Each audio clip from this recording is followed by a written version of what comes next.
Paul's letter to the Romans.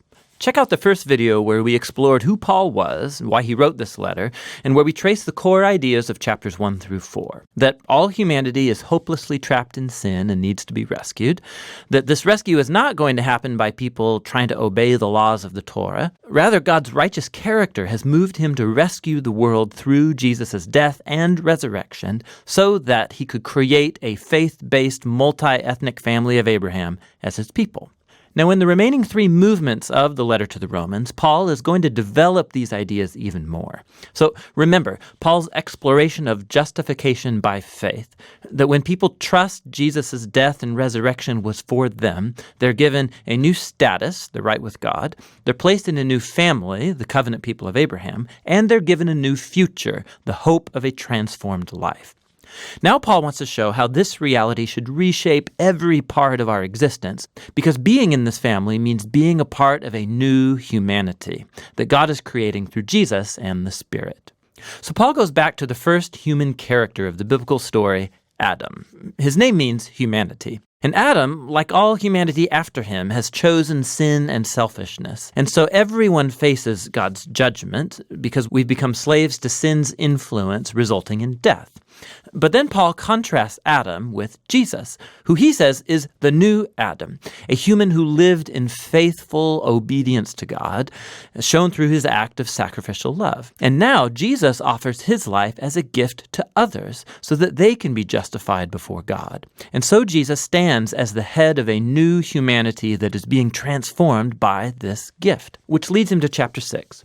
Paul reminds these Christians in Rome that choosing to follow Jesus means leaving their old Adam-like humanity and entering into the new Jesus-like humanity.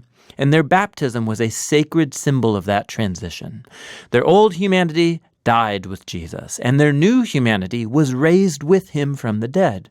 So when a person trusts in Jesus, their life becomes joined to his life. What's true of him is now true of them. It's when people accept their identity as Jesus-like humans that they are liberated to become the wholehearted humans who can truly love God and their neighbor. Now, if creating this new humanity was always God's purpose, Paul asks in chapter 7, what then was the point of God giving Israel the law, or in Hebrew, the Torah?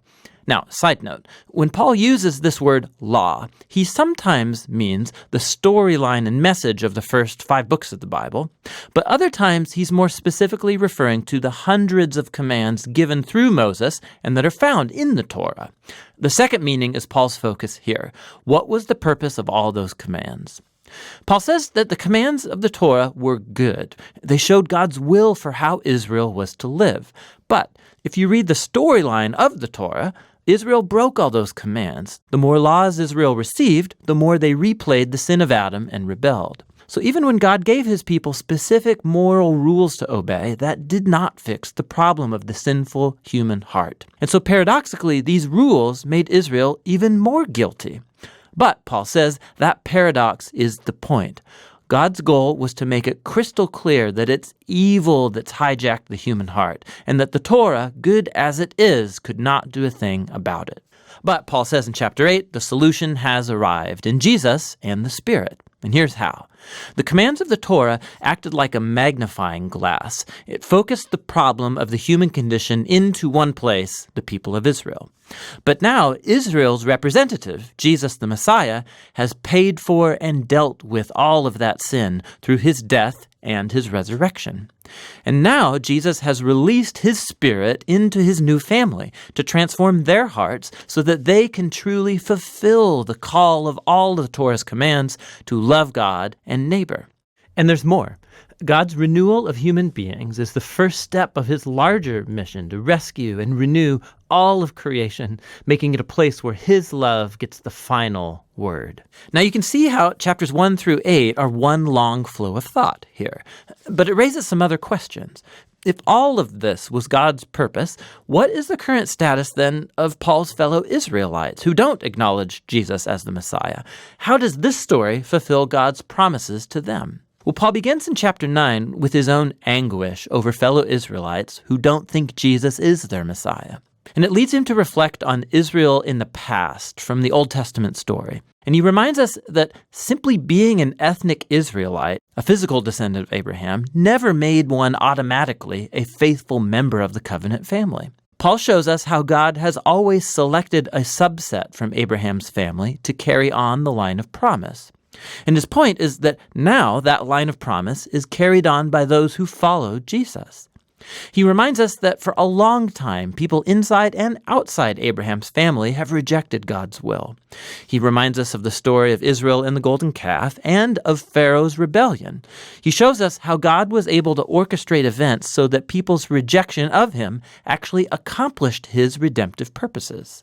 And so in chapter 10, Paul turns his focus to Israel in the present. The reason many Israelites reject Jesus is because they're basing their covenant relationship with God on their performance of the commands in the Torah. And so sadly, they don't recognize what God has done through Jesus to create a new covenant family on the basis of faith. And so Paul asks in chapter 11, what is Israel's future? Has God written off his people? No, he says. There are tons of Jewish people, including himself, who do recognize Jesus as their Messiah, but there are also a lot who don't. But God has been able to use their rejection for his own purposes. It's caused the gospel to spread even quicker and farther into the Gentile world, making the family of Abraham even larger and more multi-ethnic. Paul describes God's covenant family as a big olive tree, and the rejectors of Jesus have been broken off, so to speak, and these Gentiles are like wild branches that have been grafted into the family tree. However, Paul says, one day Jesus will be acknowledged by his own people. He doesn't offer any details about how. Paul simply trusts God's character and promise that he won't give up on his covenant people. Which transitions into the final section of the book, chapters 12 through 16. But remember the big picture. Because of their faith in Jesus, Jews and Gentiles are now together Abraham's family, that new humanity that's being transformed by God's Spirit. And so, this is how God's fulfilling his ancient promises. Therefore, the only reasonable response is for these Jews and non-Jewish Christians to be unified as the church. In chapters 12 to 13, he shows that this unity will come from a commitment to love and forgive each other.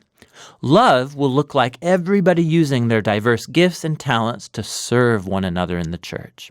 And it will also mean humility and forgiveness. When these different ethnic groups and cultures come together in Jesus, conflict is inevitable, and it can only be overcome through the hard work of forgiveness and reconciliation. This is how they will show the greatest of Christian virtues, love, which fulfills the Torah's greatest commands to love God and love your neighbor as yourself. In chapters 14 and 15, he focuses specifically on the issues that are creating ethnic divisions in the Roman church. These are disputes about the Jewish food laws and the Sabbath. And Paul says these practices don't define who's in or out of Jesus' family. And if people differ over these culturally important but non-essential issues, they need to learn how to respect each other's differences. And it's in this way that love will heal and unify Jesus' family. Paul closes the letter by first commending Phoebe, who's a key leader in the church of Cenchreae. She had the honor of carrying and perhaps even reading this letter aloud to the Roman churches for the first time. Paul then concludes by greeting all the people that he hasn't seen for a long time, and that's the end. Whoa. You can see better now how all the pieces of this letter fit together and show what a profound masterpiece it truly is. That's what the letter to the Romans is all about.